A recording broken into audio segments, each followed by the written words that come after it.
بسم اللہ الرحمن الرحیم الحمد للہ رب العالمین والصلاة والسلام علی سید الانبیاء والمرسلین وعلی آلہ وصحبہ اجمعین۔ سب سے پہلے تو میں جناب وزیر اعظم اسلامی جمہوریہ پاکستان کو کا شکر گزار ہوں اور مبارکباد پیش کرتا ہوں۔ اس مجلس میں موجود وزیر اعلیٰ بلوچستان جناب عبدالقدوس بزنجو صاحب کا، گورنر بلوچستان میر جان محمد خان جمالی صاحب کا، وفاقی وزراء کا، ممبران قومی اسمبلی و سینٹ، ممبران صوبائی اسمبلی بلوچستان کا، اور انتہائی قابل احترام بلوچستان کے سیاسی زعماء کا، محترم سردار اختر جان مینگل صاحب کا، کہ وہ آج بلوچستان کے ترقی کے حوالے سے ایک سفر کا آغاز کر رہے ہیں۔ مجھے اپنے ڈپارٹمنٹ کی طرف سے کچھ معلومات فراہم کی گئی ہیں، لیکن میں سمجھتا ہوں کہ چیئرمین صاحب نے بھی اس کا اظہار کر دیا ہے اور آپ کے سامنے بھی وہ موجود ہے۔ میں صرف اتنا کہنا چاہتا ہوں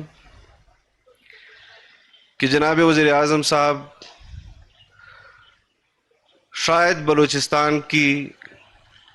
تاریخ میں کسی وزیر اعظم پر بلوچستان کی جماعتوں کا اس طرح اتفاق ہوا ہو جس طرح آپ پر ہوا ہے، کہ انہوں نے آپ کو اپنی تائید بخشی اور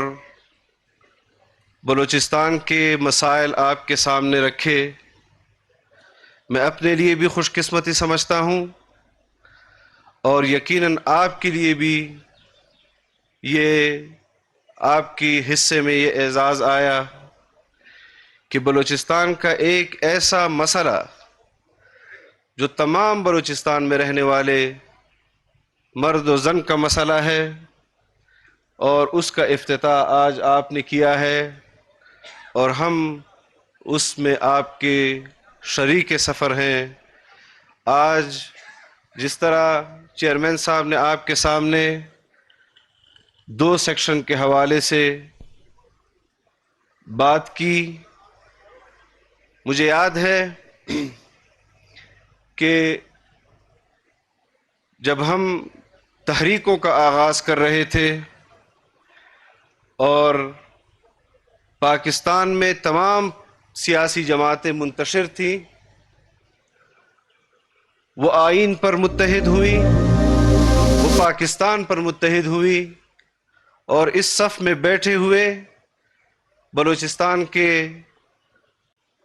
سیاسی جماعتوں کے رہبر ایک آواز ہو کر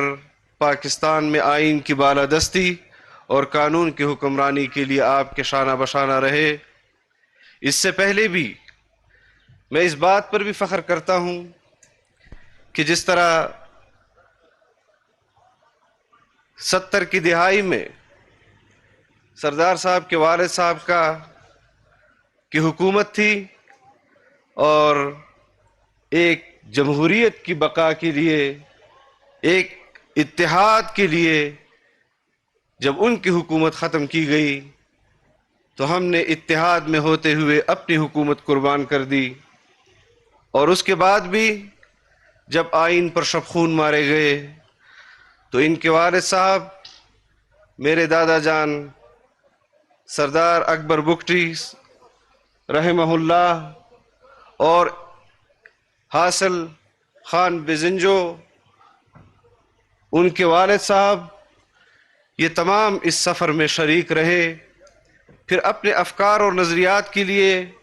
انہوں نے کام کیا، لیکن جو آج اختیار آپ کے پاس ہے جناب وزیر اعظم صاحب، ہمارے پاس ہے، جو ہمیں اس آئین نے دیا ہے، میری خواہش ہے کہ جو پروجیکٹ ہمارے سامنے موجود ہے، میں نے بھی چیئرمین صاحب سے کو کہا ہے کہ آج افتتاح ہے، اور جب تک ہم انشاءاللہ حکومت میں ہیں، ہم وقتاً فوقتاً اس طرح کے افتتاح کرتے رہیں گے، اور میری خواہش ہے کہ جب تک آپ وزیر اعظم ہیں، اس پروجیکٹ کو چمن سے لے کر کراچی تک آپ خود اعلان کریں اور خود اس پر آپ کی نگرانی میں کام ہو، اور اس کے علاوہ بھی جو مسائل ہیں اس پر بھی آج آپ کے سامنے تمام زعماء نے بات کی۔ میری یہ خواہش ہے کہ آپ خود یہاں پر تشریف لا کر ان مسائل کا ذکر بھی کریں اور اس کے حل کے لیے ہدایات بھی جاری کریں۔ اللہ تعالیٰ آپ سب کو اور ہم سب کو پاکستان کا روشن مستقبل دکھائے، جس کے لیے ہمارے آباء و اجداد نے قربانیاں دی، اور اللہ تعالیٰ پاکستان کو ترقی کی راہ پر گامزن فرمائے۔ وآخر دعوانا الحمدللہ رب العالمین۔